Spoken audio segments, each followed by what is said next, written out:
The elite debate world wasn't ready for Amara Blake. They saw only what they expected.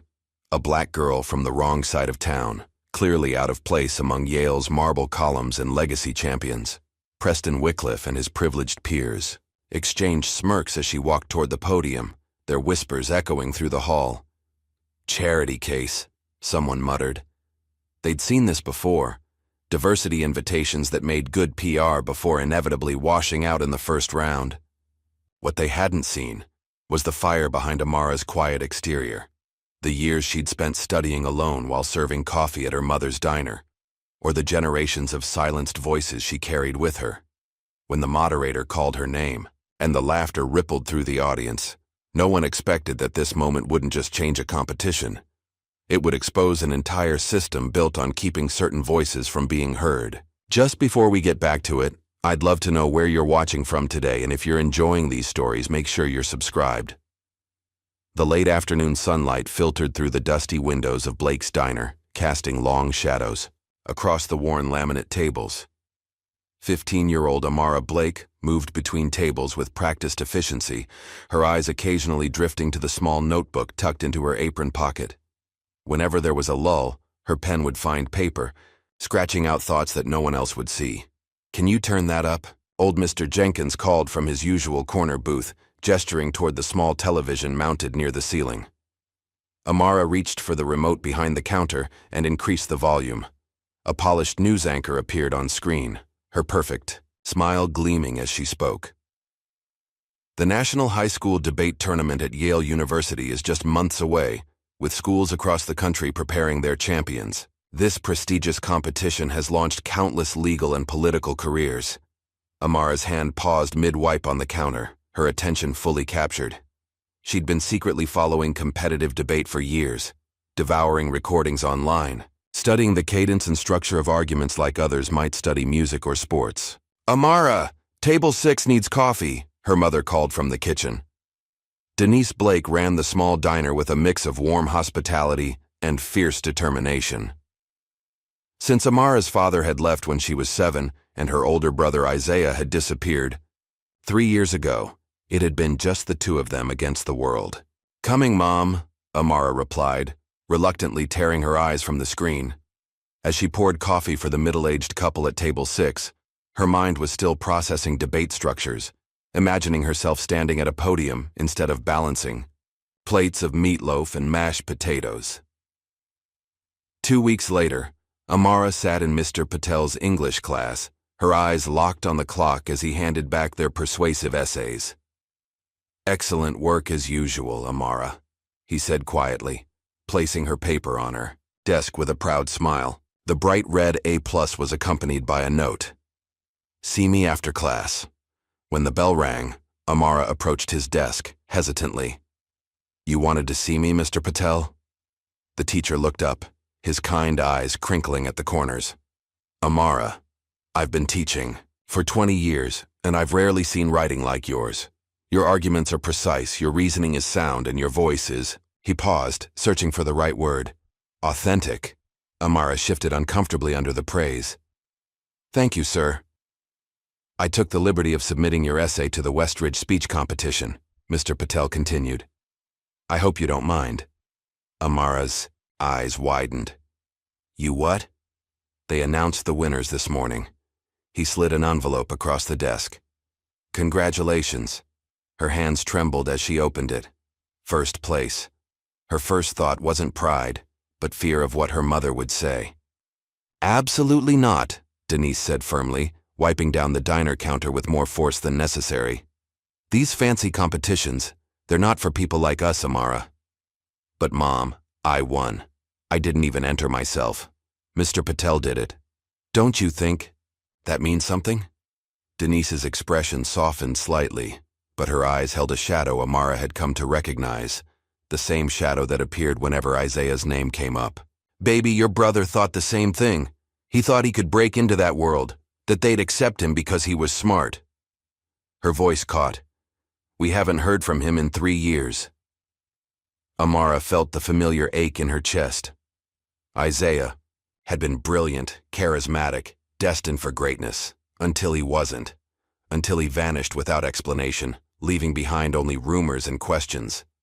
"This is different, Mom. It's just a local competition." "It starts that way," Denise murmured. "Next thing, you'll be chasing dreams all the way to those ivy-covered walls that swallowed your brother." Neither of them realized how prophetic those words would be. The video wasn't supposed to go viral. It was just a recording of the local speech competition that someone's parent had posted online. But something about the quiet black girl from the struggling neighborhood, speaking with unexpected power and precision, struck a chord. 3 days after the competition, Amara was wiping down tables when her phone buzzed with a notification. Then another. And another. Puzzled, she checked her social media accounts to find hundreds of messages and tags. The video had been shared thousands of times, even catching the attention of several debate forums and educational platforms. By evening, her inbox contained an email that would change everything. "Dear Ms. Blake, the Yale University Pre-Tournament Symposium Committee has reviewed your recent speech at the Westridge competition. We would like to extend an invitation for you to participate in our feeder debate challenge next month."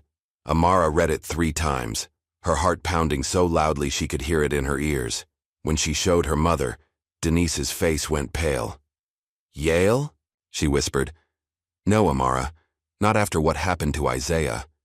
"But Mom, he disappeared after getting involved with those people."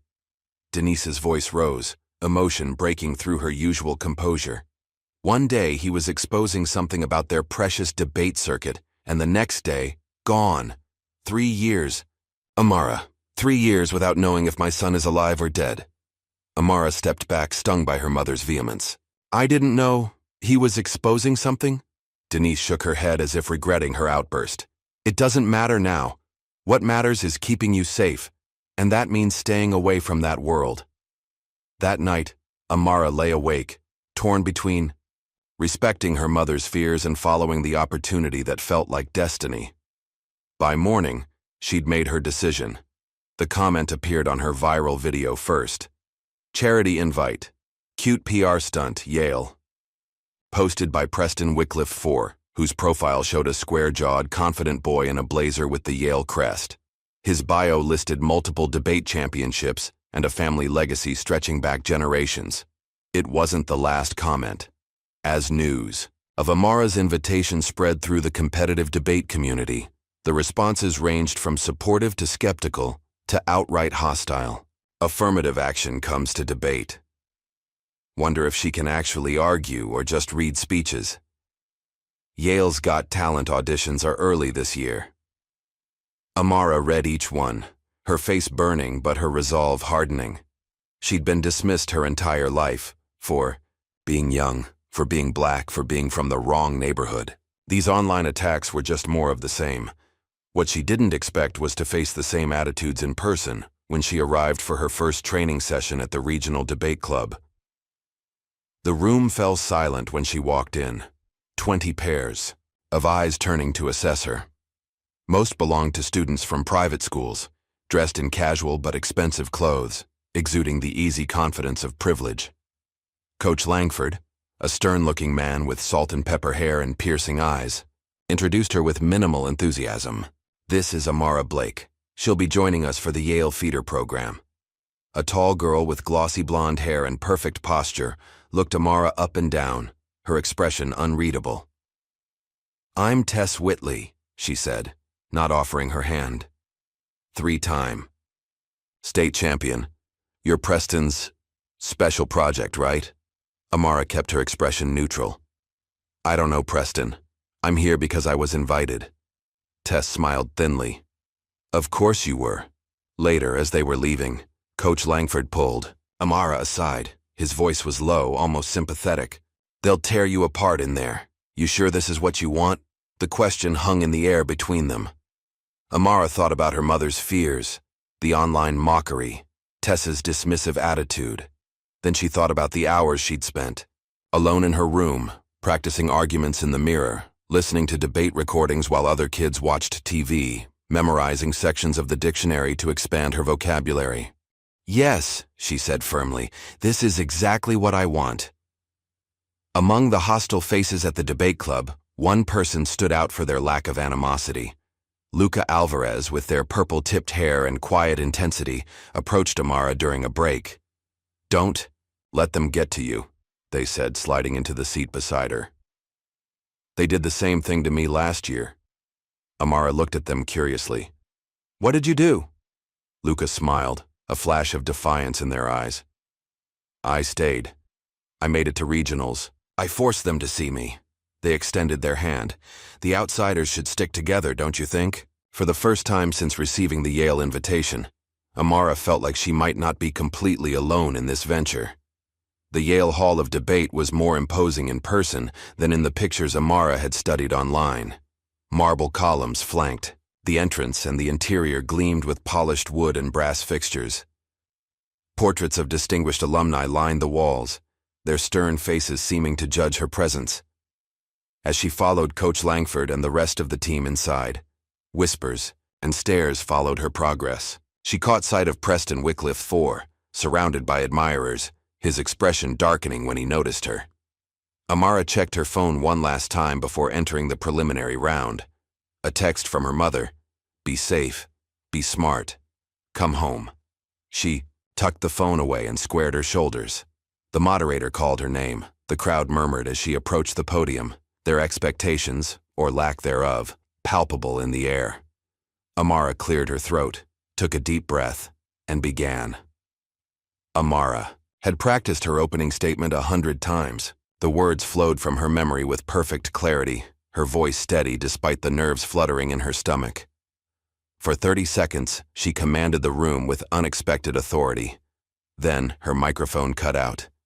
She tapped it gently, then spoke louder, but no sound carried beyond the first few rows. Confused murmurs rippled through the audience. The moderator gestured for a technician, who spent several awkward minutes checking connections before declaring it a technical glitch. By then, Amara's allotted time had nearly expired. She rushed through her remaining points without the proper build-up, her carefully crafted argument reduced to a hasty summary. Her opponent, a poised boy from Connecticut, delivered his rebuttal with smooth confidence, dismantling her truncated arguments with ease. The judge's decision was unanimous: Amara Blake, defeated in the first round. As she gathered her notes, Coach Langford appeared at her side, his expression grim. "That wasn't a glitch," he muttered, examining the microphone. "Someone tampered with it." Amara's chest tightened. "Can we protest?" Langford shook his head slightly. "Without proof, against these people, you'd be labeled a sore loser and it would follow you forever." He sighed. "Welcome to the elite debate circuit, Ms. Blake.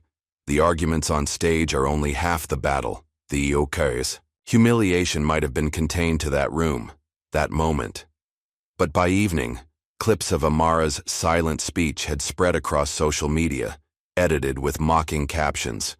"When you have nothing to say but get invited anyway." Diversity Pick discovers public speaking requires speaking.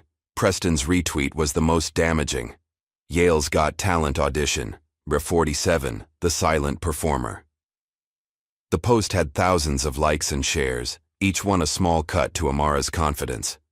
She sat alone in her hotel room, reading every comment, every cruel joke. Part of her wanted to pack her bags and return to the safety of the diner, to tell her mother she had been right all along. But a deeper, more stubborn part refused to give them the satisfaction. Her phone buzzed with a text from Luca. "They only attack what threatens them. You scared them today." Amara wasn't sure if she believed it, but she held on to the thought like a lifeline. Back home, the consequences of her new commitment became clear.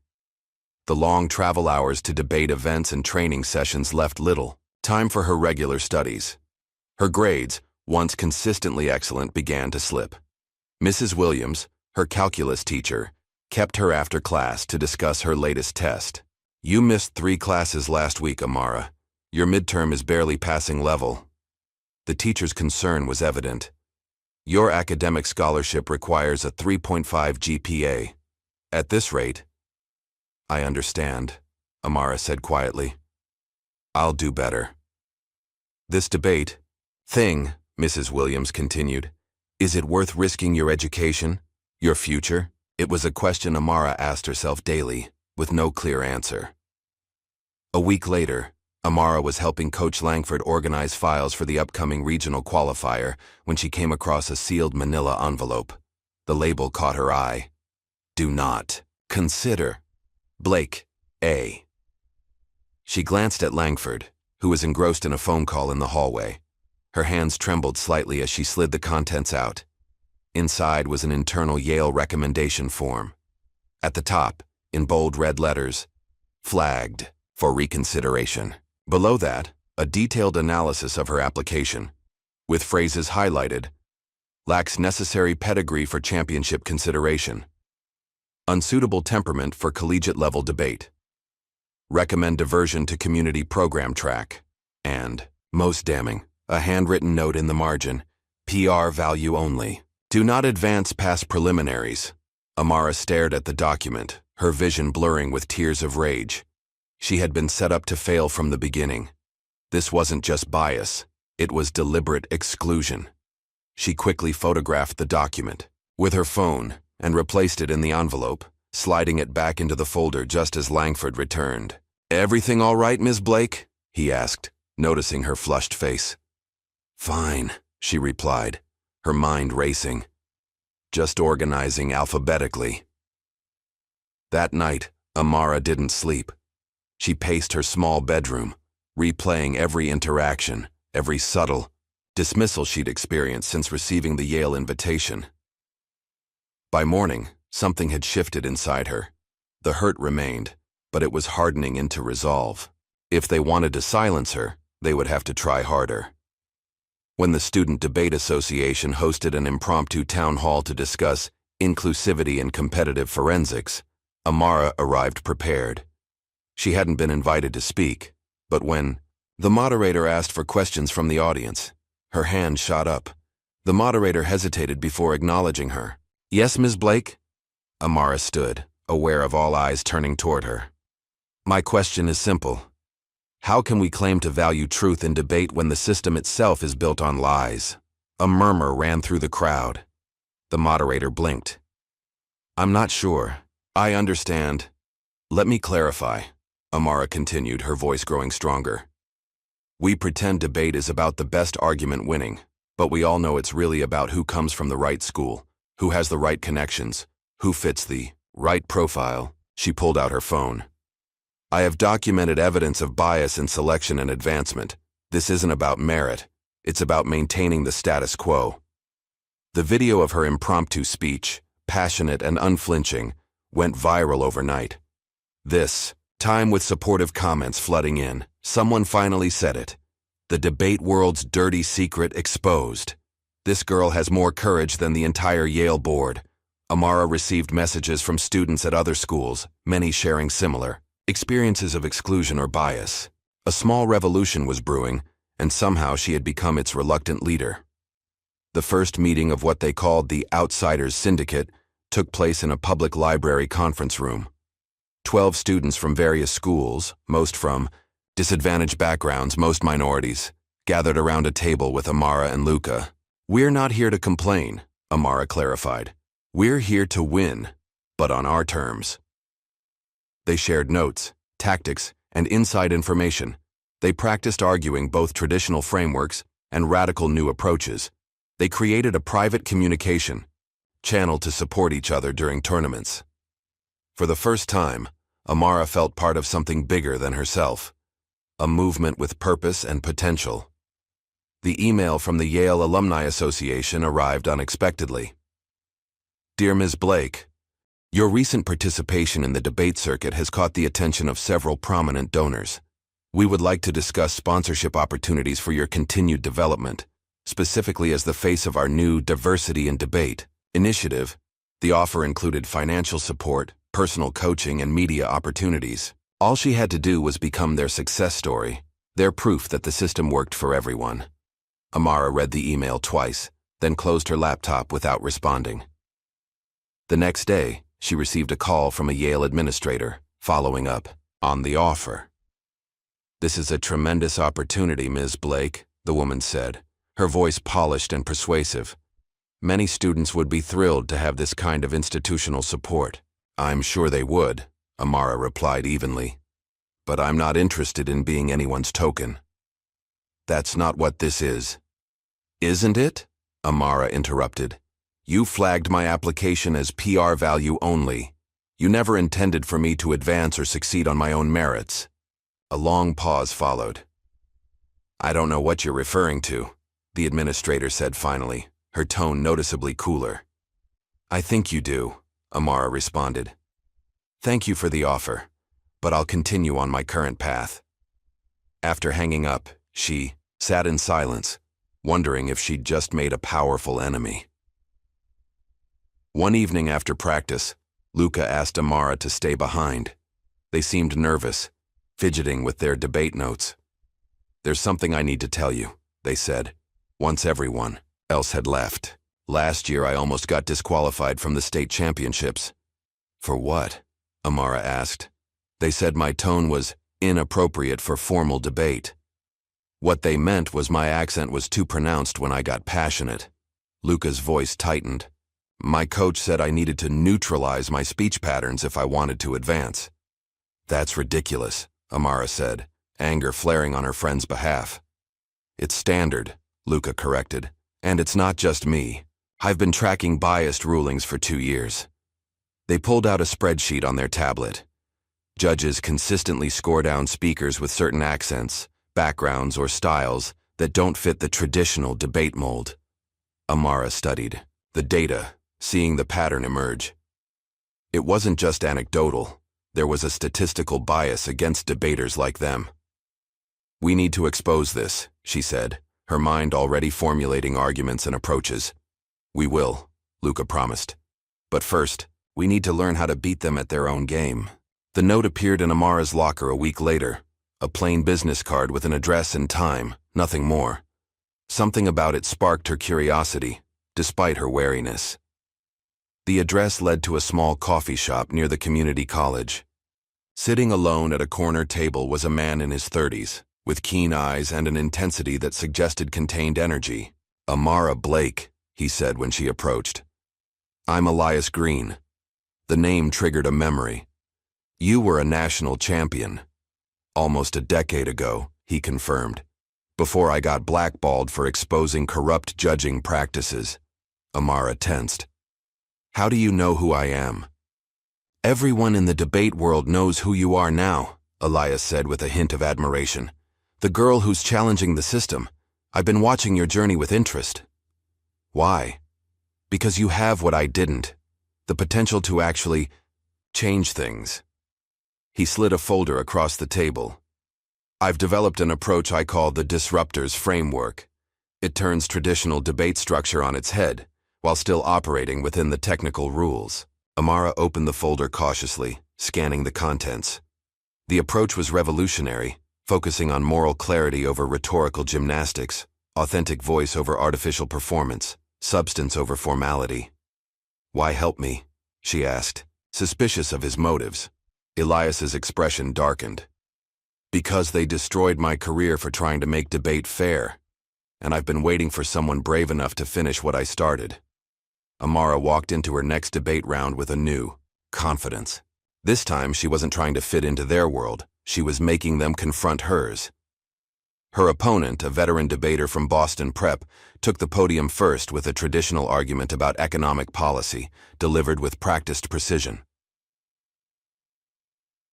When Amara's turn came, she approached the microphone slowly, taking in the expectant faces of the judges and audience. Many were there to see if she would fail again, to confirm their belief that she didn't belong. Before I address my opponent's points, she began, I'd like to challenge the judges themselves. A ripple of surprise moved through the room. You've been trained to value certain forms of argument, certain ways of speaking, certain types of people. I'm asking you today, can you recognize truth when it doesn't come in the package you expect? A hush fell over the audience. This wasn't in the rulebook. This wasn't part of the standard format, yet it wasn't explicitly prohibited either. As Amara launched into her argument, incorporating elements of Elias's framework while weaving in personal narrative and hard data, she could see the judge's expression shifting from skepticism to reluctant interest. She wasn't playing by their rules anymore, and somehow, that made her more powerful than ever before. Amara's bold challenge to the judges had transformed her overnight. Where she had once been dismissed as an outsider, she was now being discussed in hushed tones throughout the debate circuit. Some called her brave, others labeled her disrespectful. But no one could ignore her anymore. The regional qualifiers semifinal round pitted her against Tess Whitley. The room was packed beyond capacity, with students sitting in the aisles and standing against walls. Everyone wanted to witness the showdown between the establishment favorite and the radical newcomer. Tess took the stage first, her posture perfect, her delivery flawless. Her argument flowed with practiced precision, each point building logically to a conclusion that seemed irrefutable. The audience nodded appreciatively at her technical mastery. When Amara approached the podium, a subtle tension filled the room. No one knew what to expect. "My opponent has presented a beautifully constructed argument," Amara began, her voice steady. "Technically perfect, logically sound, and completely divorced from reality." A collective intake of breath echoed through the hall. "Debate isn't just about who can arrange words most cleverly," she continued. "It's about truth, and truth doesn't always come packaged in traditional frameworks." What followed wasn't just a rebuttal, it was a deconstruction. Amara systematically exposed the hidden assumptions in Tess's argument, drawing on personal experiences, historical parallels, and statistical evidence that the traditional approach conveniently overlooked. When she finished, the room erupted in applause. Even those who disagreed with her stance couldn't deny the power of her performance. Tess stood frozen at her podium, her carefully prepared notes suddenly inadequate. The judges' deliberation took longer than usual. When they returned, the head judge cleared his throat uncomfortably. "This has been an unusual debate," he began. "While we appreciate Ms. Blake's passion and creativity, we must also respect the established conventions of competitive debate." Amara's heart sank. They were going to disqualify her on a technicality. However, the judge continued, "The purpose of debate is to persuade. And by that metric," he paused, seemingly struggling with his decision, "the winner is Amara Blake." The audience exploded. Students leapt to their feet, some cheering, others protesting. In the chaos, Amara caught sight of Coach Langford. Wasn't smiling, but something in his expression had shifted, a new respect, perhaps even concern. The victory came with consequences. The next morning, Coach Langford called an emergency team meeting. "I've received a communication from the Yale board," he announced, his voice grave. "They've expressed serious concerns about our team's adherence to standard debate protocols." He fixed his gaze on Amara. Specifically, they're warning that continued use of what they call anti-structure nonsense could result in revocation of our club's eligibility for championship consideration. The other team members turned to stare at Amara, their expressions ranging from resentment to grudging admiration. "Are they threatening to disqualify the entire team because of me?" Amara asked, the weight of responsibility settling uncomfortably on her shoulders. Langford nodded. "That's the essence of it." "That's not fair," Luca protested. "They can't punish everyone for one person's approach." "Fairness isn't their priority," Langford replied dryly. "Maintaining the status quo is." The implied question hung in the air. Would Amara conform to save the team, or continue her rebellion at everyone's expense? Before she could answer, her phone buzzed with a message from an unknown number. "Underground debate tonight, 8 p.m., Old Warehouse District. Come alone. We want to hear the real voice." The warehouse was dimly lit, with mismatched chairs arranged in a rough circle. About 30 students from various schools sat talking in low voices, their energy electric with anticipation. They fell silent when Amara entered. A tall boy with close-cropped hair approached her. "Amara Blake, welcome to Real Talk." "What is this place?" she asked, taking in the unusual setting. "A space where debate isn't about trophies or college applications," he explained. "It's about saying what needs to be said, how it needs to be said.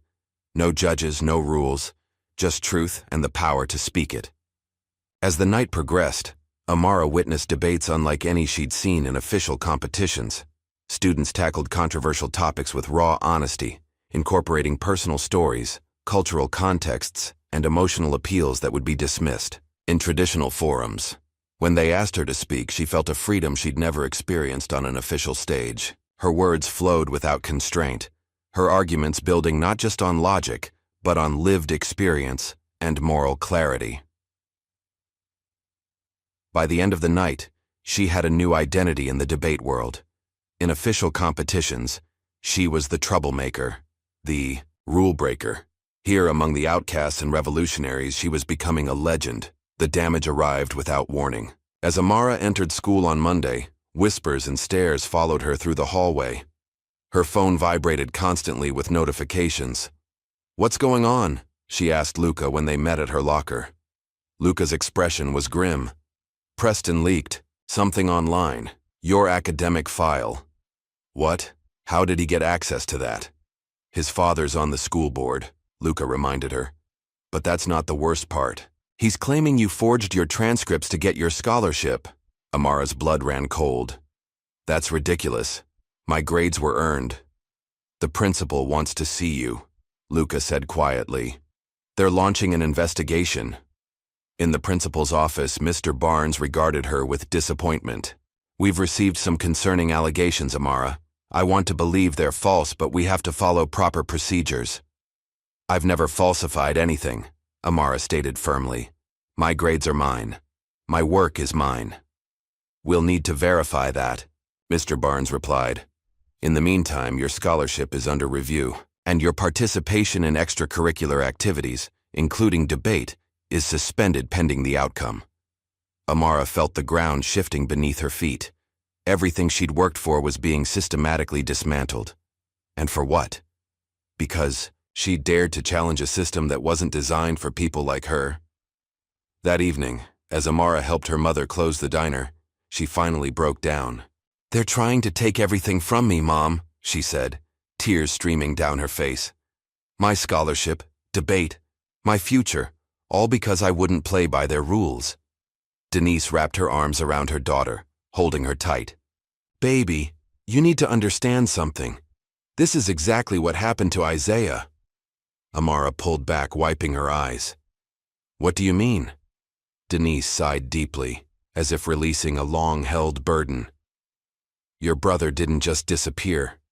He was trying to expose corruption in the debate world, how scholarships were being manipulated, how certain students were being advanced regardless of merit, how the whole system was rigged." "Mom, why didn't you tell me?" "Because I was trying to protect you," Denise admitted. "Isaiah found proof, real damning proof, and then he received threats, serious ones." Her voice caught. "The night before he disappeared, he told me he'd found something big, something that could bring down powerful people."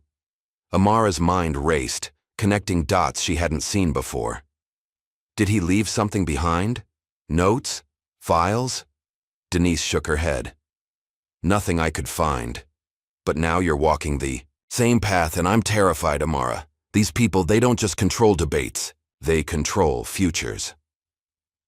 The next day, Amara began her own investigation. If Isaiah had uncovered corruption in the debate circuit, perhaps evidence still existed somewhere. She started by searching old newspaper archives, debate forums, and social media posts from the time of his disappearance. What she found disturbed her. 3 years ago, Isaiah had been climbing the ranks in competitive debate, catching attention with his innovative style. Then, suddenly, criticism began appearing. Claims of rule violations, questions about his qualifications, anonymous comments questioning his character. The pattern was eerily familiar. After school, she visited his old room, which Denise had kept largely untouched. She searched through boxes of his belongings, looking for anything related to his debate career. In the back of his closet, she found a worn shoebox filled with medals, certificates, and program booklets. Beneath them lay a small notebook with a strange symbol drawn on the cover, a broken scale of justice. Inside, in Isaiah's precise handwriting, were notes on debate competitions, judges, and participants. Most entries seemed routine, but toward the end, the tone changed. "Following the money. RW Senior is connected to every scholarship committee. Same names appear on university boards, corporate sponsorships, judge selection panels. Not coincidence. RW Senior, Preston's father, Richard Wycliffe. The final entry read, "Found the proof. Scholarship laundering scheme. Going to Y tomorrow to confront them. If anything happens to me, everything is in the vault." Amara stared at the page, her hands trembling. What vault? And what exactly had her brother discovered that was worth silencing him? The next morning, Luca was waiting for Amara outside her house, their expression unusually somber. "I need to talk to you," they said, avoiding eye contact. They walked to a nearby park in silence. Once they were seated on a bench, Luca took a deep breath.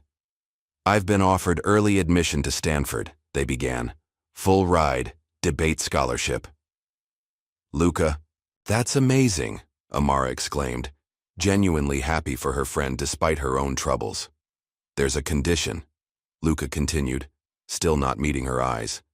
"I have to distance myself from you and your approach to debate, publicly." The words landed like a physical blow. "Oh, I didn't ask for this condition," Luca said quickly. "It was made clear to me after I received the offer. They said continuing my association with you would reflect poorly on my judgment and professional development." Amara nodded slowly, the familiar ache of betrayal settling in her chest. "And you've decided to accept?"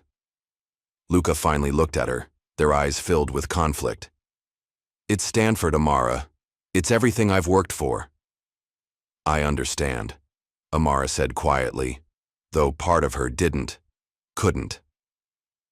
"I'm sorry," Luca whispered as they walked away. Amara sat alone on the bench, feeling the full weight of her isolation. Her mother was afraid for her. Her school was investigating her. Her team resented her. And now her closest ally had been pulled away. She was completely alone. The following evening, Elias Green requested to meet at the same coffee shop. He looked more haggard than before, his eyes darting nervously around the room. "I've been hearing things," he said in a low voice. "You're making powerful enemies, Amara. More powerful than you realize." "I found my brother's notebook," she replied. "He was investigating the same people, wasn't he?" Before he disappeared, Elias nodded grimly.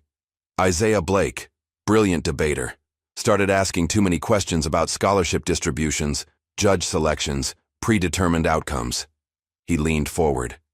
"The debate circuit isn't just about prestigious trophies, Amara. It's about power networks.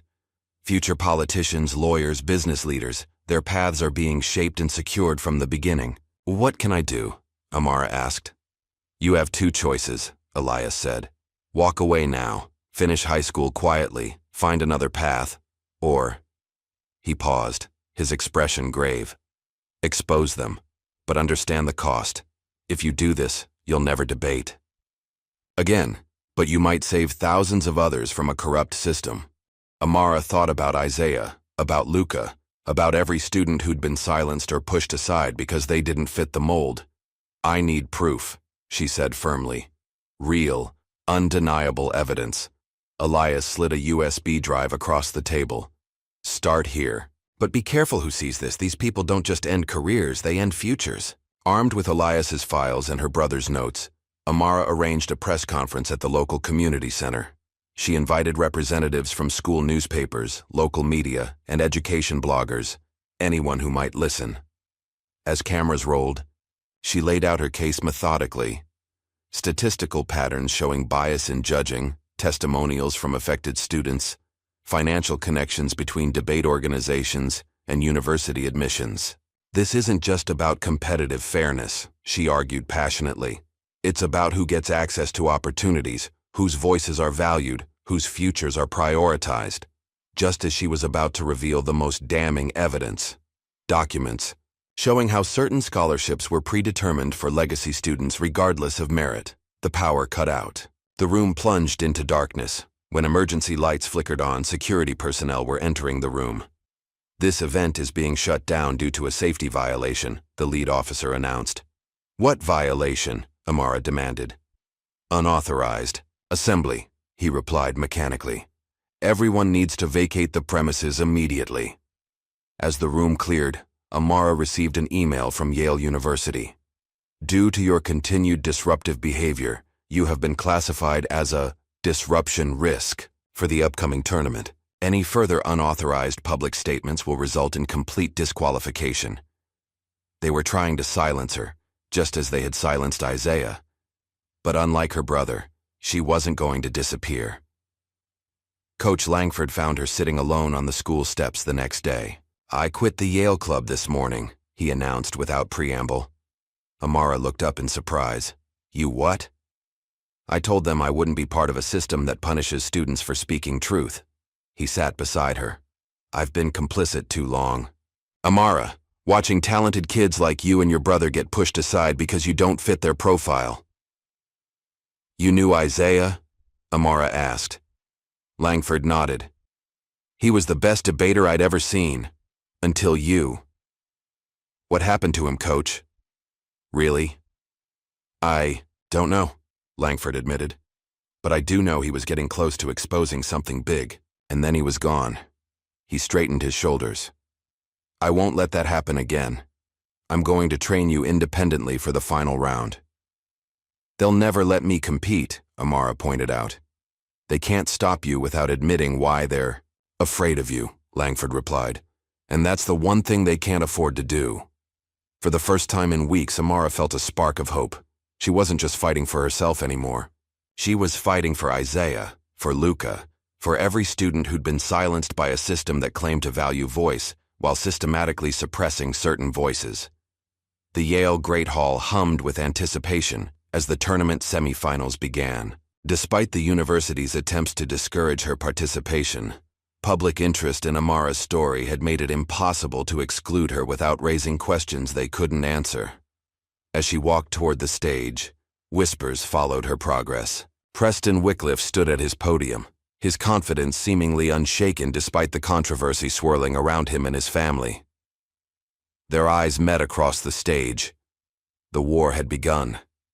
The semifinal debate between Amara and Tess was unlike anything the Yale Great Hall had witnessed in its storied history.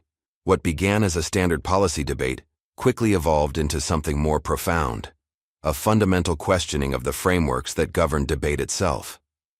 Tess opened with a polished, traditional argument, her delivery impeccable, but when Amara took the podium, the atmosphere shifted. Today I'm not just debating the resolution, she began. I'm debating the unspoken assumptions that determine whose arguments matter and whose don't. She proceeded to dismantle not just Tess's points, but the biased criteria by which those points were typically judged. Drawing on Elias's training and her own growing confidence, she wove personal narrative with statistical evidence, historical context with moral clarity. The audience was transfixed. Even those who had come to mock or dismiss her couldn't look away. When she finished, a moment of stunned silence gave way to thunderous applause, some reluctant, some enthusiastic, all acknowledging they had witnessed something extraordinary. The judges conferred longer than usual, their expressions troubled. Finally, the head judge approached the microphone. This has been an unconventional debate, he began cautiously. While Ms. Blake's approach defies traditional evaluation metrics, we cannot deny its effectiveness. He paused, seemingly struggling, with his next words. The judges' vote is split. We will proceed to a sudden death tiebreaker. The tiebreaker, a rapid-fire questioning round where each debater had 30 seconds to respond to direct challenges, favored those with traditional training and established networks. It was clearly designed to neutralize Amara's unorthodox approach. Yet she refused to be intimidated. For every technical trap set by the judges, she found a way to reframe the question, to expose the assumptions behind it, to respond with both intellectual rigor and authentic voice. When the final decision was announced, Amara would advance to face Preston in the championship. The reaction was immediate and divided. Half the audience erupted in cheers. The other half sat in stunned silence, the established order visibly shaken. As Amara gathered her notes backstage, a familiar figure blocked her path. Impressive performance, Preston said, his smile not reaching his eyes. Truly heartwarming how they're letting you advance. I earned my place, Amara replied evenly. Preston stepped closer, lowering his voice. Let me explain how this works.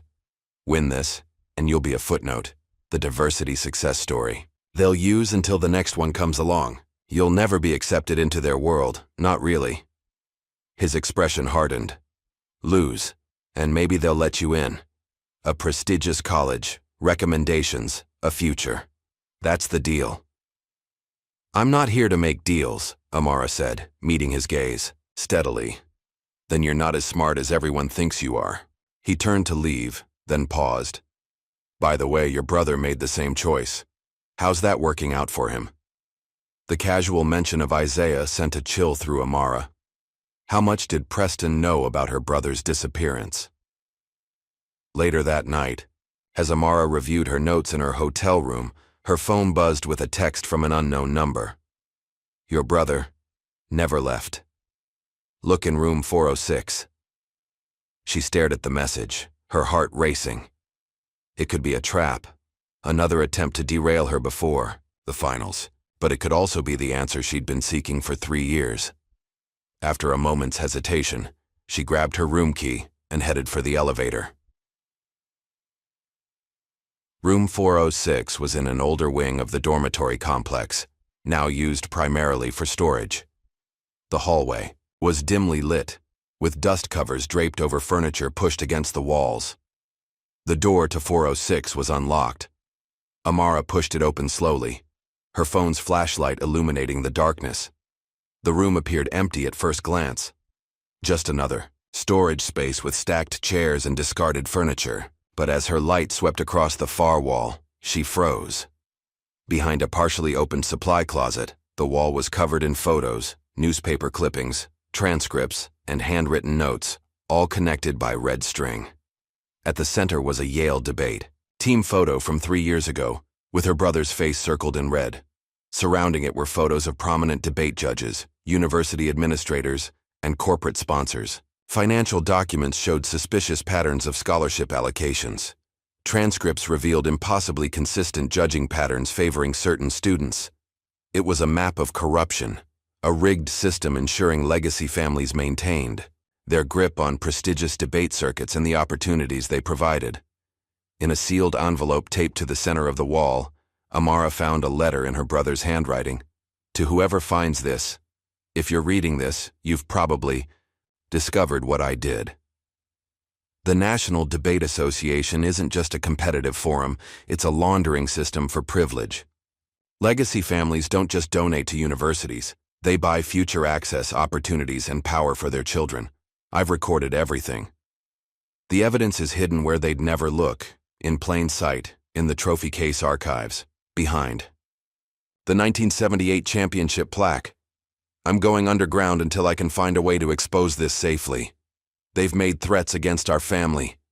If you're fighting the same battle, be careful. They don't just control debates, they control futures. Isaiah Blake. Amara's hands trembled as she read.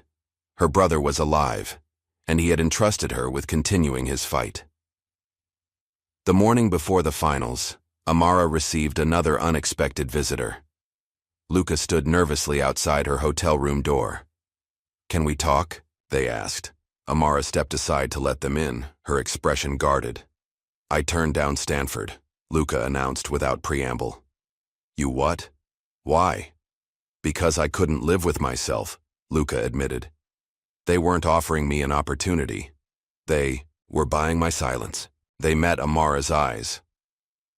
I'm done being part of the problem. I want to help you leak everything. After you win the finals. Amara studied her friend's face, searching for any sign of deception. Finding none, she showed Luca what she'd discovered. In room 406. This is bigger than we thought, Luca whispered, examining the wall of evidence. If we release this, it won't just change debate. It could trigger investigations into the entire college admission system. That's the point, Amara replied. This isn't just about winning a trophy. It's about breaking a cycle. That afternoon, Coach Langford requested a private meeting. They sat in a quiet corner of the hotel lobby, away from curious ears. "There's something you need to know before tomorrow," he said, his voice heavy with regret. "I wasn't just Elias's coach. I helped cover up the old scandal, the one he tried to expose." Amara stared at him, betrayal burning in her chest. "You were part of this?" "I was a coward," Langford admitted. "When Elias brought me evidence of judging bias and scholarship manipulation, I advised him to keep quiet. I told him it would ruin his future." He looked down at his hands. A week later, his scholarship was revoked, his competition records erased. He was blacklisted from every major university. "And my brother?" Amara asked quietly. "Isaiah found Elias. They were working together." Langford's eyes filled with remorse. "When Isaiah disappeared, I knew I should have spoken up, but I was afraid. Why help me now?" "Because training you is my penance," he said simply. "You're the voice they couldn't silence, and tomorrow you'll speak for all of them." Amara barely slept that night. She paced her hotel room, torn between exhilaration at finding proof of her brother's work and anxiety about the responsibility it placed on her shoulders. Around 3 a.m., she sat at the desk and stared at her prepared arguments for the final debate. They seemed inadequate now, too small for the moment. On an impulse, she crumpled her notes and took out a fresh sheet of paper. At the top, she wrote, "The truth about debate." What followed wasn't a traditional argument or rebuttal. It was a declaration, part personal testimony, part statistical analysis, part moral challenge. It was everything debate was supposed to be but rarely was: honest, authentic, transformative. By dawn, she had rewritten her entire approach. She wasn't going to play within their system anymore. She was going to expose it, live on their own stage. As the sun rose, her mother called. "Baby, are you ready?" Denise asked, concern evident in her voice. "I'm not sure," Amara admitted. "I found Isaiah's work, Mom. He's alive, and he's been building a case against these people for years." Long silence followed. "He contacted me once," Denise finally said, "just to let me know he was safe. He made me promise not to tell you, said it would put you in danger."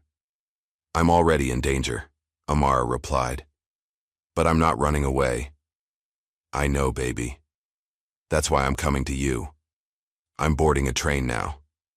I'll be there before the finals." After hanging up, Amara opened her notebook to review her new approach one last time. A small, worn photo fell out. Isaiah at his last debate competition, his expression confident, determined. She tucked it back into her notebook with a new inscription: "Win for the voiceless." The Yale Great Hall was packed beyond capacity for the championship round. University officials had attempted to limit attendance, citing space concerns, but public interest had made that impossible. News crews set up outside, and a live stream had been arranged after social media pressure. As Amara surveyed the audience, the bias was immediately apparent. The front rows were filled with alumni wearing Yale colors, many bearing striking resemblances to Preston.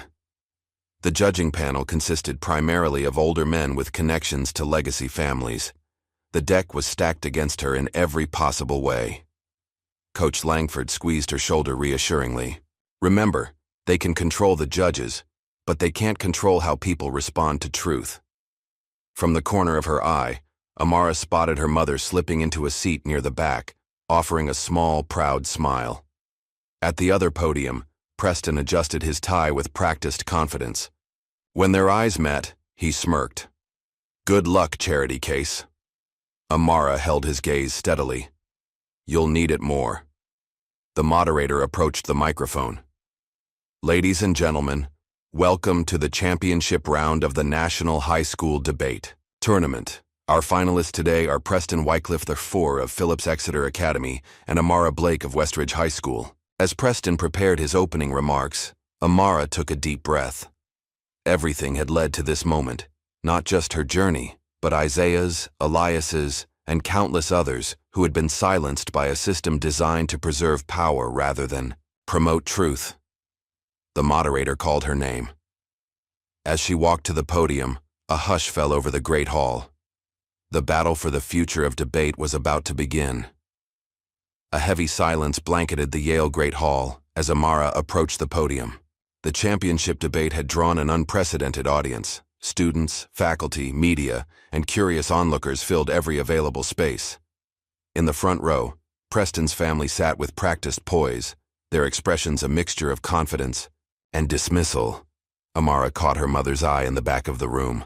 Denise gave a small nod of encouragement, her face a perfect blend of pride and worry.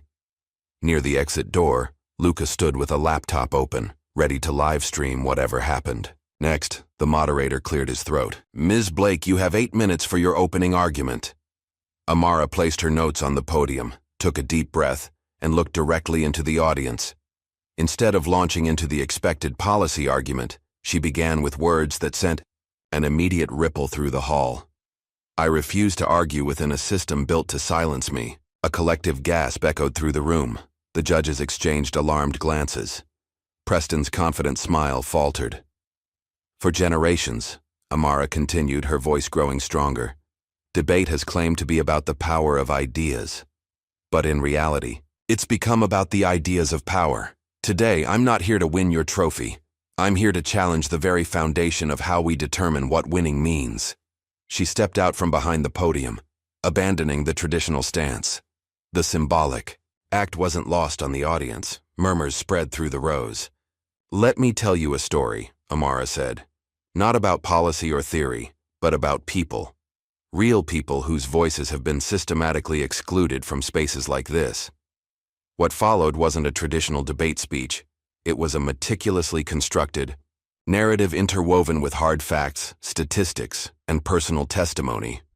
Amara laid bare how debate circuits rewarded privilege, punished diversity, and gaslit underdogs. "The system doesn't just prefer certain arguments," she asserted. "It prefers certain arguers, and it's designed to make those who don't fit the preferred profile believe they're simply not good enough." She referenced patterns of judging bias against debaters with accents, regional speech patterns, or non-traditional presentation styles. She highlighted statistical anomalies in advancement rates for students from underrepresented communities. And then, she pulled out her phone. "You don't have to take my word for it," she said. "Listen to their own words." She connected her phone to the room's AV system. The large screen behind her flickered to life, showing a secretly recorded video. Judges from previous tournaments discussing competitors in a back room. The girl from Westridge, technically solid, but not championship material. Too urban. In her delivery, "We need representatives who reflect the proper image of debate." Gasps and mutters rippled through the audience. Some judges shifted uncomfortably in their seats. Others stared in open-mouthed shock at seeing their private deliberations exposed. The video continued, showing clips of donors discussing with administrators how to frame diversity for PR purposes while maintaining the traditional pipeline. One voice was particularly damning, Richard Wycliffe, Preston's father, speaking candidly about managing appearances while ensuring the right families maintain their legacy advantages. The room erupted in a chaos of reactions. Some audience members stood up, pointing and shouting. Others began recording on their phones. Several judges conferred urgently with tournament officials. Through it all, Amara continued her speech, her voice rising above the growing tumult. "This isn't just about debate," she declared. "This is about who gets to speak and be heard in our society. It's about whose ideas matter, whose futures are invested in, whose potential is nurtured." She locked eyes with Preston, who had gone pale. "It's about a system that convinces some of us that we deserve less while convincing others they're entitled to more." When her allotted time ended, Amara didn't return to her seat. Instead, she stood firmly in place, a silent challenge to the entire institution. The moderator, visibly flustered, called for order before turning to Preston. "Mr. Wycliffe, your opening argument, please." Preston approached the podium stiffly, his usual confidence shattered. He shuffled his prepared notes, clearly struggling to regain his composure. "What we've just witnessed," he began, his voice tight, "is a perfect example of emotional manipulation replacing logical argumentation. This is exactly why traditional debate structures matter. They prevent this kind of circus." Scattered boos, mixed with applause. Preston's face flushed. The resolution before us today concerns international trade policy, not personal grievances or conspiracy theories about the debate community. Ms. Blake has completely failed to address the actual topic. He attempted to launch into his prepared argument, but his delivery was wooden, his normally fluid rhetoric reduced to mechanical recitation. The contrast with Amara's passionate authenticity couldn't have been more stark. Halfway through his allotted time, Preston stopped mid-sentence. His eyes darted between his notes, the judges, and his father's increasingly thunderous expression. "This is ridiculous," he finally snapped, slamming his notes down. "If we're going to turn championship debate into a platform for personal vendettas and identity politics, then what's the point?" He turned to the judges. "I refuse to dignify this with further response. Either enforce the rules of proper debate or admit that merit no longer matters." With that, Preston stormed off the stage, leaving a stunned silence in his wake. The head judge approached the microphone after a hurried conference with his colleagues. "Due to the unprecedented nature of today's proceedings, we will need to extend our deliberation period. The final decision will be announced this evening." As the audience buzzed with speculation, Amara returned to her seat. Coach Langford leaned over. "That wasn't a debate," he said quietly. "That was a revolution." The judges' deliberation stretched from hours into the evening. Outside the hall, students gathered in growing numbers, many holding hastily made signs, with slogans like "Debate for All" and "Truth Speaks Louder." Social media exploded with clips from the livestream. DebateGate began trending nationally, followed quickly by Dr. Amara Blake, and rewrote the rules. Inside a small conference room, the judging panel remained deadlocked. The head judge, a distinguished professor with decades in the debate world, faced an impossible decision: acknowledge the validity of Amara's exposé and upend the entire system, or dismiss her approach and face accusations of perpetuating the very bias she had exposed. At 9:47 p.m., they emerged with their verdict. The great hall, still nearly full despite the long wait, fell silent as the head judge approached the microphone. "After extensive deliberation," he began, his voice strained, "the judging panel has determined that we cannot declare a winner for this year's championship." A wave of protests erupted from the audience. "Due to significant rule violations by both finalists," he continued, raising his voice over the din, "and the introduction of materials outside the established debate parameters, we have no choice but to mark this final round as inconclusive." The crowd's reaction was immediate and vocal. Boos and jeers mixed with applause and cheers. The judge's attempt to continue was drowned out by the growing noise. In the midst of the chaos, something remarkable began to happen. One by one, students rose from their seats. First a few, then dozens, then nearly everyone in the audience. A slow, deliberate applause built from scattered clapping to a thunderous standing ovation. All eyes turned to Amara, who stood in the center of the storm, her expression a complex mixture of vindication and solemnity. She hadn't come for applause. She hadn't even come for victory. She had come for truth. The ovation continued for nearly 5 minutes, growing louder as more people joined in. Debate team members from rival schools approached Amara, offering handshakes and words of support. Even some of the judges, those less entrenched in the old system, nodded respectfully as they exited. Preston and his family had already departed through a side door, their legacy suddenly tarnished by the harsh light of exposure.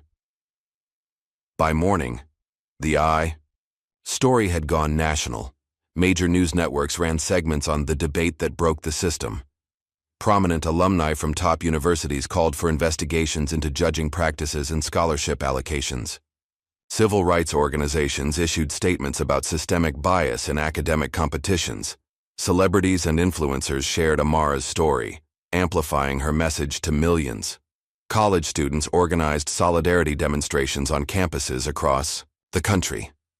Through it all, Amara remained silent. Despite dozens of interview requests and endless social media tags, she chose not to speak further.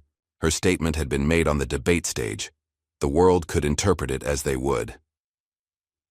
3 days after the championship, Yale University issued its official statement. Yale University takes the recent allegations regarding our debate program very seriously.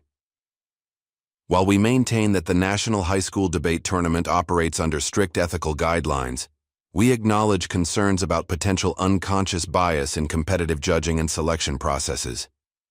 We are launching a comprehensive review of all practices related to our debate programs and scholarship considerations. The final match of this year's tournament remains under review pending this investigation. Yale is committed to fostering an inclusive environment where all voices can be heard and valued based solely on the merit of their ideas. It was carefully worded corporate speak, vague promises without specific acknowledgments or commitments. But the mere fact that such a statement had been issued represented a crack in the foundation of a system built to resist change. Late that night, after the crowds had dispersed and the news vans had moved on to fresher stories, Amara returned to the now empty Great Hall. She sat alone on the edge of the stage, her notebook open on her lap. The silence enveloped her like a comfortable blanket after days of noise and chaos. In this quiet moment, she reflected on everything that had led her here. Mr. Patel's initial encouragement, her mother's reluctant support, Isaiah's hidden legacy, Luca's friendship, even Coach Langford's complicated mentorship. She looked down at her notes from the championship speech. On the last page, she had written a line she ultimately hadn't used. Just 3 minutes. That's all I need. It had been her mantra throughout this journey, the belief that if given just a brief moment to speak, she could change minds, challenge assumptions, make a difference. Now, with deliberate strokes, she crossed out those words and wrote a new phrase beneath them. I'm not asking anymore. The aftermath of the championship debate crashed over Amara like a tidal wave. For every message of support and solidarity, there came vicious attacks and threats. Her social media accounts were flooded with comments ranging from admiration to hatred. Her personal information was posted online, forcing her mother to temporarily close the diner after receiving harassing phone calls. You knew this would happen, Denise said quietly as they sat in their living room, curtains drawn against the reporters occasionally gathering outside. This is why Isaiah went underground. I know, Amara replied, scrolling through yet another string of hateful messages. But running and hiding didn't fix anything. The system stayed broken. Among the digital vitriol, there were also letters, physical, envelopes arriving daily from young debaters across the country. They shared stories of being judged on their appearance rather than their arguments, of being told to neutralize their accents, of watching less qualified but better connected competitors advance while they were eliminated. You gave me courage to speak in my own voice, wrote a girl from Arizona. I quit debate last year after being told I was too ethnic in my delivery. Today I rejoined the team, shared a boy from Michigan. Each letter reinforced Amara's conviction that the pain was worth the purpose. The system needed to change, and change always came with resistance. A week after the championship, Westridge High School called an emergency board meeting. The agenda, circulated to faculty and parent representatives, included a single item. Disciplinary review. Amara Blake, unauthorized activism while representing school. The meeting room was packed beyond capacity. Board members sat stiffly at the front table, while teachers, parents, and students filled every available chair and lined the walls. Principal Barnes opened with a careful statement. While Westridge High supports student expression, there are concerns about how Ms. Blake's actions at the Yale tournament may impact our school's standing and relationships with academic institutions. The subtext was clear. Powerful alumni and donors were pressuring the school to distance itself from Amara's controversy. Mr. Patel was the first to speak in her defense. Amara Blake exemplifies everything we claim to value in education: critical thinking, moral courage, and authentic voice. If we punish her for those qualities, what message are we sending to every other student in this school? Coach Langford, no longer employed by Yale but still respected in the community, spoke next. I've spent 30 years in competitive debate. What Amara exposed isn't just true, it's the uncomfortable truth we've all known and ignored for decades. The question isn't whether she should be punished, it's why we weren't all speaking up alongside her. The most surprising defense came from Luca, who had organized dozens of students to attend the meeting wearing shirts printed with Amara's words, "I refuse to argue within a system built to silence me." "If you suspend Amara for telling the truth," Luca declared, facing the board directly, "you prove her point about how institutions protect themselves rather than their students. Is that really the position Westridge wants to take publicly?" The mention of public perception struck a nerve. Board members glanced uneasily at the local reporter taking notes in the corner. After 2 hours of heated discussion, the board voted, 5-2, against any disciplinary action, with a carefully worded statement supporting students' rights to advocate for educational equity. It wasn't a moral victory so much as a pragmatic one, the school calculating that punishing Amara would generate more negative publicity than supporting her, but it was a victory nonetheless. The following day, Luca organized a peaceful sit-in at the main entrance of Westridge High. Over 200 students participated, many from neighboring schools. They didn't chant or disrupt. They simply sat, reading debate transcripts aloud, focusing on examples where judges' comments revealed clear bias. Local news covered the event, interviewing participants about their experiences with academic inequality. National education bloggers picked up the story, connecting it to broader conversations about access and opportunity in American education. By afternoon, the school board issued a follow-up statement expressing full support for Ms. Blake and all students advocating for fairness in academic competitions. That evening, Amara and Luca sat on the school steps, watching as the last participants dispersed. "You didn't have to do all this," Amara said quietly. "Yes, I did," Luca replied. "When Stanford made that offer, I chose self-interest over integrity. I've been trying to make up for it ever since." "You came back when it counted," Amara pointed out. "Not soon enough." Luca hesitated, then added, "The thing is, Amara, you made me realize something. I was so focused on getting into the right school, I forgot to think about becoming the right person." Their eyes met, a moment of understanding passing between them. The relationship that had begun as an alliance of outsiders had evolved into something deeper, a partnership forged in shared purpose and tested by sacrifice. 2 weeks after the championship debate, a dark sedan pulled up outside Amara's house. A woman in a crisp suit approached the door, presenting credentials that identified her as a federal investigator. "Amara Blake? I'm Special Agent Mercer. I'd like to talk to you about certain financial irregularities connected to the National Debate Association and several Ivy League universities." Seated at the kitchen table, Agent Mercer explained that Amara's championship speech had triggered interest from the Education Fraud Division of the FBI. "The video evidence you presented, combined with materials that have subsequently been sent to our office anonymously, suggests a pattern of potential wire fraud, tax evasion, and misappropriation of scholarship funds." She fixed Amara with a steady gaze. "We believe the organization you exposed may be connected to a larger network of academic corruption." "My brother," Amara said cautiously, "Isaiah Blake. He was investigating this 3 years ago, before he disappeared." Agent Mercer's expression revealed nothing. "We're aware of your brother's previous work. That's all I can say at this time." Before leaving, the agent handed Amara her card. "If you receive any threats or discover additional information, contact me directly. And Ms. Blake." She paused at the door. "What you did took remarkable courage. Not many adults would have shown the same." That night, Amara and her mother had the conversation they'd been avoiding for 3 years. "I need to know everything, Mom," Amara insisted. "About Isaiah. About why he really disappeared." Denise sighed deeply, resignation settling on her features. "Your brother found evidence of scholarship fraud, how certain families were basically buying their children's futures through donation schemes disguised as merit-based awards. Like the Wycliffes," Amara suggested. Denise nodded. "Among others, Isaiah compiled files, recordings, financial records. He was going to expose everything." Her hands trembled slightly as she continued.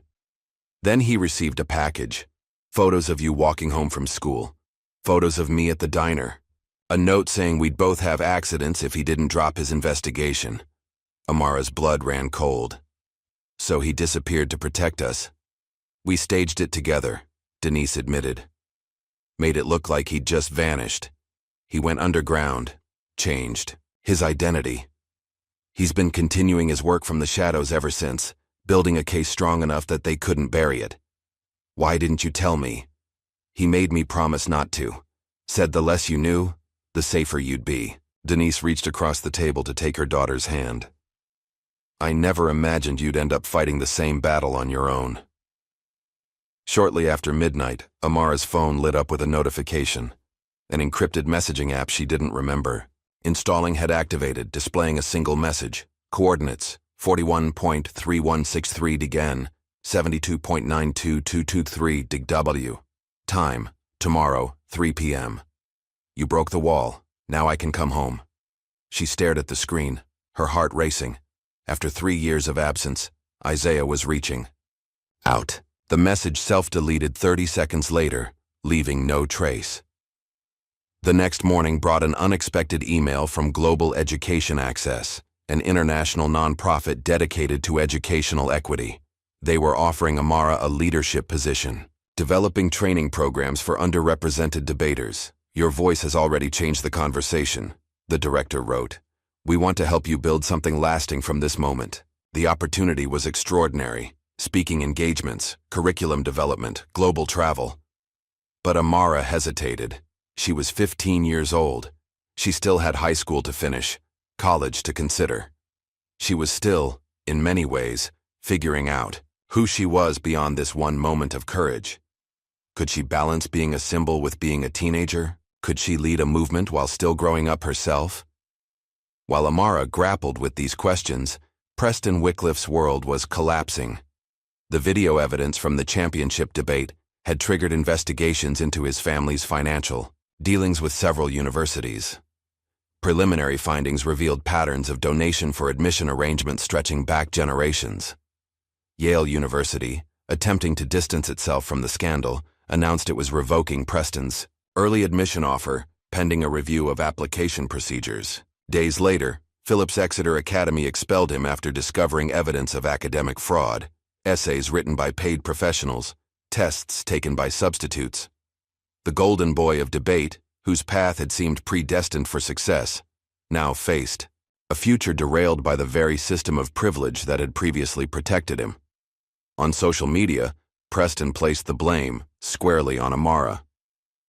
Debate was about ideas until she made it about identity politics. She didn't just change the rules, she ruined the game. His bitterness was the final confirmation of what Amara had been fighting against. The belief that merit only counted when it preserved existing power structures. The afternoon following her mother's revelation, Amara received a sealed envelope from Coach Langford. Inside was a letter written years earlier by Elias Green, given to Langford with instructions to pass it on if someone else ever picks up the torch. The letter detailed Elias's journey from champion debater to disillusioned whistleblower, tracing how his attempts to expose bias had resulted in his systematic exclusion from academic and professional opportunities. The final paragraph struck Amara deeply. The hardest lesson I learned is this: the system doesn't break. You break it. It will not reform itself willingly. It will not surrender power without a fight. But if you're reading this, you've already shown more courage than I did. Remember that truth isn't just something you speak, it's something you live, even when the cost is high. 1 week after the FBI visit, Amara sat before a microphone in a small recording studio. Luca operated the equipment, while Coach Langford watched from behind the glass. "Welcome to Unsilenced," Amara began, her voice steady and clear. "This isn't just another podcast about debate or education or inequality. This is about finding your voice in a world designed to silence it." She leaned closer to the microphone, her words deliberate and measured. "This isn't about winning anymore. This is about waking up. And today we're going to talk about what happens after you speak truth to power, when the applause fades, the threats arrive, and you have to decide whether one moment of courage can become a lifetime of purpose." As she continued recording, Amara felt something shifting within her. The quiet, observant girl who had once written in secret notebooks was transforming into someone who spoke not just for herself, but for every voice that had been dismissed, discounted, or silenced. The cost of telling the truth had been high, but the cost of remaining silent would have been immeasurable. The coordinates led to a narrow dirt road winding through dense Connecticut woods, far from the manicured lawns of Yale. Amara sat in the passenger seat of Coach Langford's sedan, watching the trees thicken as they ventured deeper into isolation. Luca occupied the back seat, occasionally checking a map app to confirm they were still on course. "Are you sure about this?" Langford asked, eyeing the increasingly remote surroundings. "Meeting at an unknown location based on an encrypted message?" "It's Isaiah," Amara said with quiet certainty. "I'd know my brother's words anywhere." After 20 minutes on unmarked roads, they reached a small clearing. A modest cabin stood alone, its weathered exterior blending with the surrounding forest. The only modern touch was a satellite dish mounted discreetly on the roof. "Wait in the car," Amara instructed, opening her door before either could protest. The cabin door opened before she reached it. A tall figure stepped onto the porch, his face leaner than she remembered, his eyes older but unmistakably familiar. "Isaiah," she whispered. For a moment they simply stared at each other, the girl who had grown into a young woman, and the boy, who had been forced to become a ghost. Then Isaiah opened his arms, and Amara ran into her brother's embrace, 7 years of absence collapsing in a single heartbeat.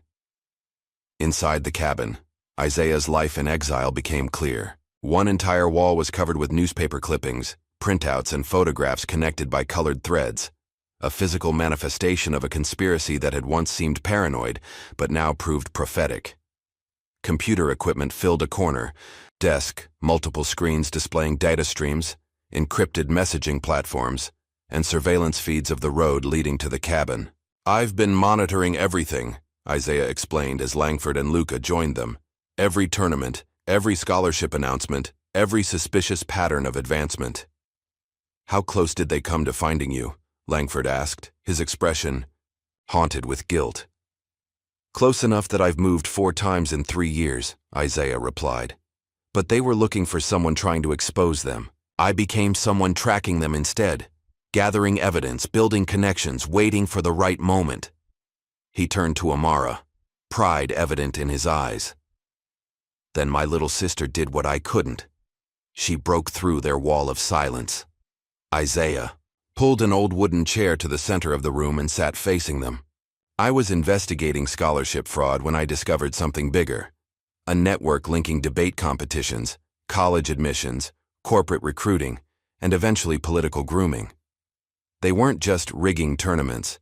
They were creating pipelines for certain families, certain types of people. The Wycliffes," Amara said. Isaiah nodded. "Among others. Old money, old connections, old power maintaining itself through each generation. When I got too close, they threatened you, and, Mom," his expression darkened, "I couldn't risk your safety, so I disappeared. But I never stopped working." He rose and walked to a metal filing cabinet, retrieving a thick binder labeled Project Glass Ceiling. "This contains everything. Financial. Records showing how merit scholarships were allocated based on family connections and donations. Transcripts of judges being instructed to advance certain competitors regardless of performance. Email chains between university administrators and corporate sponsors coordinating their diversity initiatives for maximum PR value while changing nothing substantial." Amara took the binder, its weight substantial in her hands.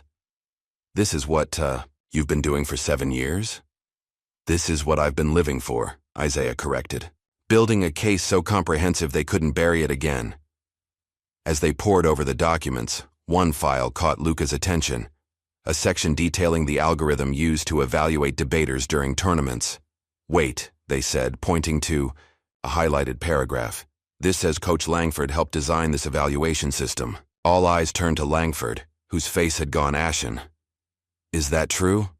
Amara asked, the betrayal in her voice palpable. Langford's shoulders slumped. "Yes," he admitted.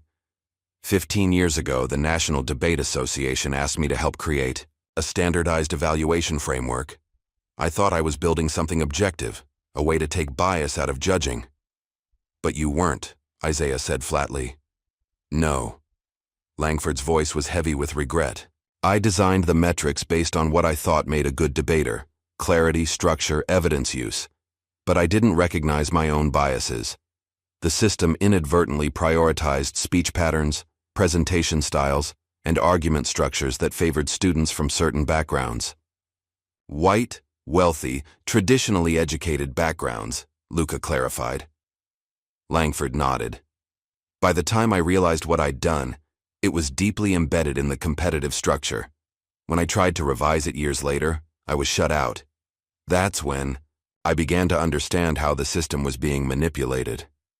So you helped create the very framework that silenced students like us, Amara said, her voice tight with disappointment. Yes. Langford met her gaze directly. And I've been trying to atone for it ever since. When I saw you speak, Amara, your passion, your authenticity, I recognized what the system had been missing, what I had helped exclude. He turned to Isaiah. I failed you 7 years ago when you brought me evidence. I won't fail your sister now. I'll testify about everything I know, everything I helped build, and how it was weaponized. A heavy silence fell over the cabin as the full circle of their connected stories became clear. The algorithm Langford had designed had helped silence Isaiah, who had gone underground to build evidence, which Amara had finally brought to light, bringing Langford back to face his own creation. 2 days later, Amara and her allies launched what they called the People's Tribunal, a live-streamed hearing where students, teachers, and whistleblowers could testify about their experiences with bias in academic competitions. Hosted on a secure platform designed by Isaiah, the event drew over 100,000 live viewers and millions more in subsequent recordings. Students from across the country shared stories of systematic exclusion. Teachers revealed pressure to advance certain students regardless of merit. Former judges described receiving guidance about which competitors showed proper potential. The most powerful testimony came from Coach Langford, who methodically explained how the evaluation system he'd helped design had been manipulated to maintain existing power structures while creating the illusion of objectivity. The tragedy, he concluded, is that we built a system that taught brilliant young people to believe they weren't good enough, when the truth was, the system wasn't good enough for them. The tribunal lasted 6 hours, creating a comprehensive public record that could no longer be ignored or dismissed as isolated incidents. The hashtag #BreakTheWall trended globally throughout the event. By evening, the impact was undeniable. Taiti, federal judge, issued subpoenas for financial records from several Ivy League admissions offices.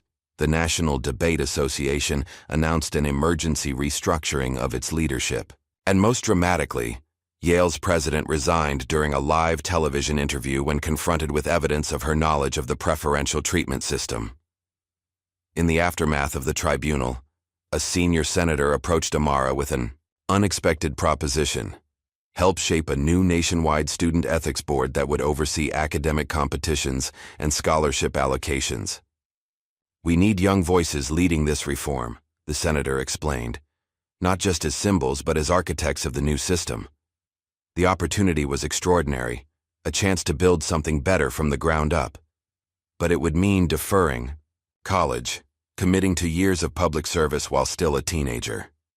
This isn't a decision to make lightly, the senator acknowledged. Take some time, talk to your family. That night, Amara discussed the offer with her mother and Isaiah. It's an incredible opportunity, Denise said. But is it fair to ask you to carry this burden when you're still so young? I think the better question, Isaiah replied, is whether it's fair for those in power to keep making decisions that affect young people without their input. Amara listened to their perspectives, weighing the personal cost against the potential impact. By morning, her path was clear. A week after the tribunal, Isaiah asked Amara to meet him alone at the cabin. When she arrived, she found him packing his few possessions into a worn backpack. "You're leaving again," she said, her heart sinking. "I have to," he replied gently. "We've exposed the first layer, but this goes deeper than debate tournaments and college admissions." There are powerful people who won't simply surrender their advantages. But the FBI is investigating now. You could help them. Testify. From the shadows, yes. Isaiah zipped his backpack with finality. Now they'll come after you, Amara. The threats, the attacks, the attempts to discredit your character, they're just beginning.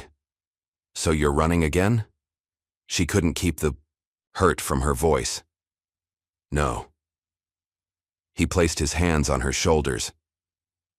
I'm continuing the fight where I can be most effective, and you'll continue it where you can be most effective. But you're not alone anymore. He gestured toward the door.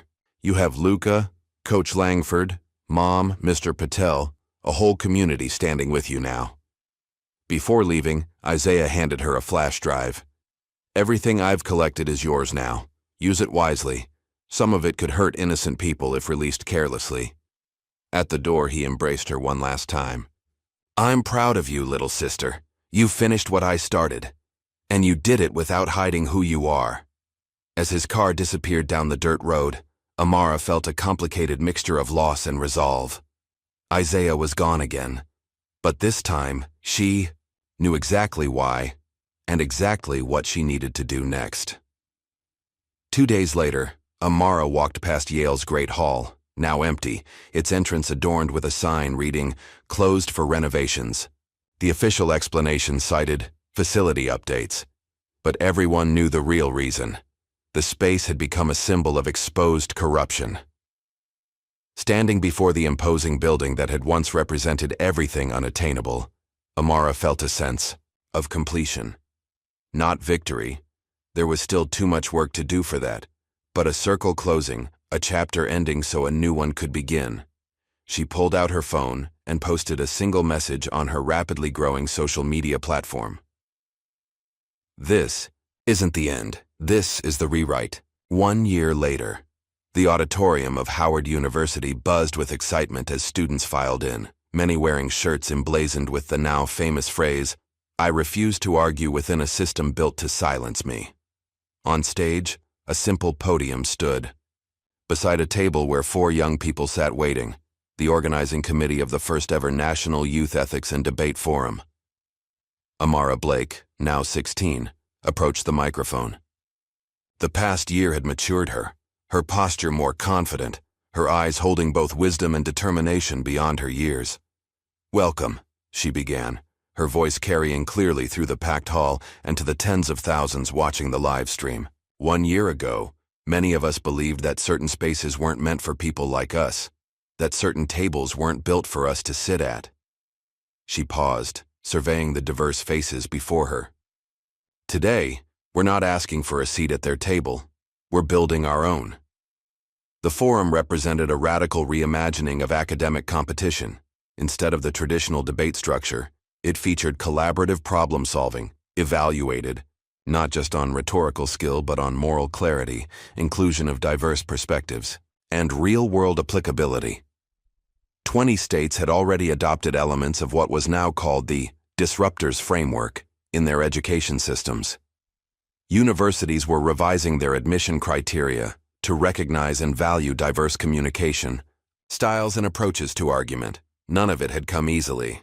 For every institution embracing change, others resisted fiercely.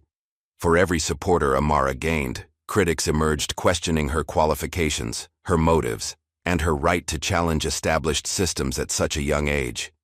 But she had persevered, balancing her role as a public figure with finishing high school, supporting her mother at the diner, and maintaining as much normalcy as her extraordinary circumstances allowed. In a small town in upstate New York, a debate workshop was underway. At a community center, the instructor, a young man with glasses and a serious demeanor, guided students through the principles of ethical argumentation. Only Amara would have recognized him as Preston Wycliffe, his appearance subtly altered, his name now simply Preston W., on the volunteer roster. After the Yale scandal, Preston's family had faced federal investigations, his father eventually accepting a plea deal for tax evasion connected to university donations. Their fortune diminished, their reputation shattered. Preston had experienced a humbling fall from privilege, After months of anger and blame, something had shifted in him. Watching Amara build something new from the ruins of the old system, he had begun to question everything he'd been taught about merit, success, and purpose. He'd reached out anonymously to volunteer with one of her regional workshops, expecting rejection. Instead, he'd been assigned to this small program without questions or conditions. As the session ended, he placed a note inside a book on ethical leadership, knowing it would eventually make its way back to Amara. "You won. Thank God." P. Across the country in San Francisco, Luca Alvarez stood before a classroom of young students at their newly established inclusive public speaking academy. The walls displayed photographs of diverse orators throughout history, alongside modern voices challenging traditional power structures. Communication isn't just about perfect grammar or formal structure, Luca explained to their eager students. It's about authenticity, connection, and the courage to speak your truth even when the world isn't designed to hear it. After declining Stanford's conditional offer, Luca had initially feared their academic future was over. Instead, they discovered a different path, building educational spaces specifically designed for students whose voices had been marginalized in traditional settings. The academy had started small, but grown rapidly, attracting students and support from unexpected places. Major tech companies now sent recruiters to their public speaking showcases, recognizing that diverse communication styles offered perspectives and innovations they desperately needed.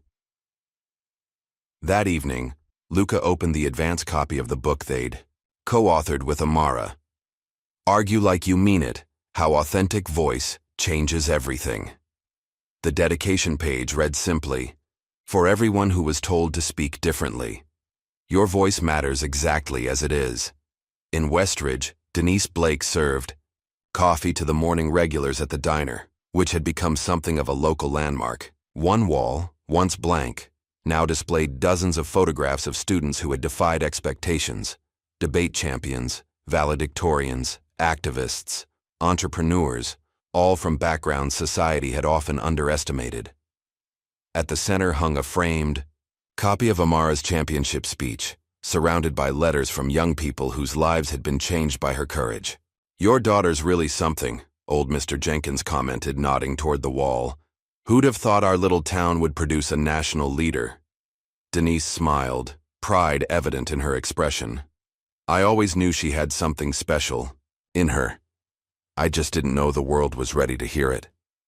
In his classroom after school, Mr. Patel watched Amara's latest interview on his computer, a quiet smile playing across his face. The shy girl who had once hidden her writing was now articulating complex ideas about educational reform on national television. When a colleague passed by his open door, she paused. "You're tearing up, Sam." "Proud teacher moment," he admitted, wiping his eyes. "Told you she was born for more." Coach Langford sat in his office at the Education Reform Initiative, surrounded by draft proposals for a complete overhaul of academic competition structures. His journey from complicit gatekeeper to guilty reformer had been difficult but necessary. Many of his former colleagues had cut ties when he testified about the biased systems he'd helped create. But for every bridge burned, new ones had formed, with educators and advocates committed to genuine change. On his desk sat a framed quote from Amara's championship speech. "The system doesn't just prefer certain arguments, it prefers certain arguers." It served as a daily reminder of the harm caused by well-intentioned but flawed structures, and his ongoing responsibility to dismantle what he had helped build. In New York City, a major streaming service premiered its documentary, Just 3 Minutes: The Girl Who Changed Everything. The film traced Amara's journey from the diner to the championship stage, interwoven with stories of other students who had found their voices in her wake. The documentary quickly became the platform's most watched release of the month, sparking renewed conversations about access, opportunity, and whose stories get told in American society. Critics noted that beyond the inspirational narrative lay a deeper examination of how power perpetuates itself through seemingly neutral systems and institutions, and how a single voice of truth can create cracks in even the most established foundations.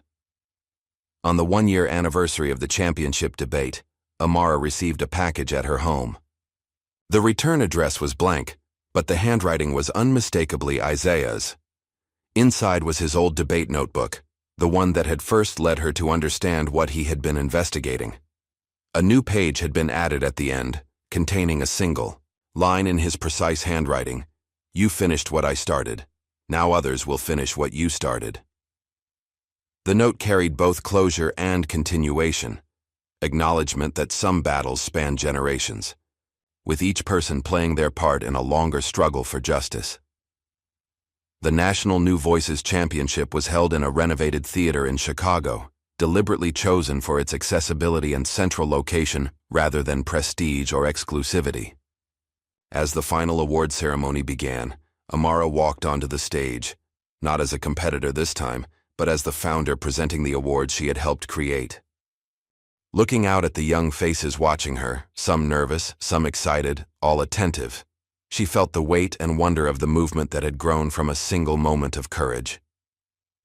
"When I first stood on a debate stage," she began, "I was terrified, not just of public speaking, but of being judged by standards that weren't designed for someone like me. Many of you know that feeling, of being asked to contort yourself to fit into spaces that weren't built with you in mind." The audience nodded in recognition, many eyes reflecting similar experiences. Today, we're not just celebrating winners of a competition. We're celebrating the creation of a space where winning means being authentically yourself, where your unique voice is valued precisely because it is yours. As she prepared to announce the champions, Amara thought about her journey. From the quiet girl writing in a notebook at her mother's diner to the young woman who had helped reshape a national conversation about voice, power, and belonging. "Remember," she concluded, her words reaching beyond the theater to the thousands watching online, "you don't have to be loud to be powerful. You just have to be heard." In that moment, as applause filled the theater, Amara Blake stood not as an exception or anomaly, but as the beginning of a new rule, one that valued truth over tradition, authenticity over conformity, and the courage to speak even when the world wasn't ready to listen.